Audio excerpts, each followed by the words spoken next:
வணக்கம். 2025 மே 3 சனிக்கிழமை அதிகாலை நிலவர 2 நிமிட வானிலை ஆய்வறிக்கை. அதிகாரப்பூர்வ வானிலை அறிக்கைக்கு இந்திய வானிலை ஆராய்ச்சித்துறை அறிக்கையை பார்க்கவும்.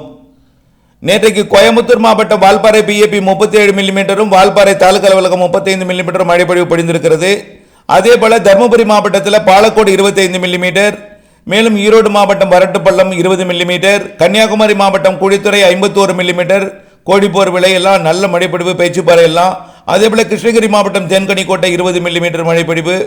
இதேபோல நாமக்கல் மாவட்டம் புதுச்சத்திரம் 18 மில்லிமீட்டர், சேலம் மாவட்டத்தில் தம்மம்பட்டி 32 மில்லிமீட்டர்.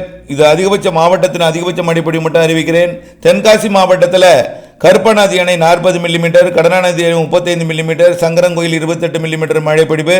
நீலகிரி மாவட்டம் கொடநாடு 45 மில்லிமீட்டர் மழைப்பொழிவு, குன்னூர் 27. இன்று நிறைய இடங்களில் மழைப்பொழிவு பொழிந்திருக்கிறது. தேனி மாவட்டத்திலையும் நல்ல மழைப்பொழிவு. திருவாரூர் மாவட்டத்தில் திருவாரூர் 21 மில்லிமீட்டர், மன்னார்குடி 11 மில்லிமீட்டர், திருநெல்வேலி மாவட்டத்தில் சேரன்மாதேவி 10 மில்லிமீட்டர், காக்காட்சி 10 மில்லிமீட்டர், திருப்பத்தூர் மாவட்டத்தில் வடபுதுப்பட்டு 16 மில்லிமீட்டர், ஆம்பூர் 14 மில்லிமீட்டர், திருப்பூர் மாவட்டத்தில் உடுமலைப்பேட்டை 23 மில்லிமீட்டர், மடத்துக்குளம் 16 மில்லிமீட்டர் என்ற நல்ல மழைப்பொழிவு.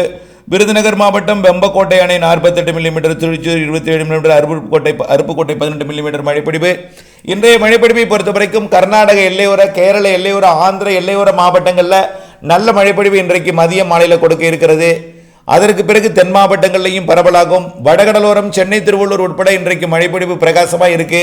நள்ளிரவு அதிகாலைக்குள் சென்னை திருவள்ளூர், காஞ்சிபுரம், செங்கல்பட்டு, விழுப்புரம், கள்ளக்குறிச்சி, திருவண்ணாமலை மாவட்டங்கள் வரைக்கும் மழை வாய்ப்பு தெரிகிறது.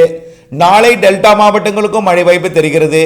வந்தால் ஒதுக்கி ஒதுக்கி ஆங்காங்கே பொழிந்தாலும் வரக்கூடிய நாட்களில் மழைப்பொழிவு படிப்படியாக பரவலாகும் என்பதில் மாற்றமில்லை.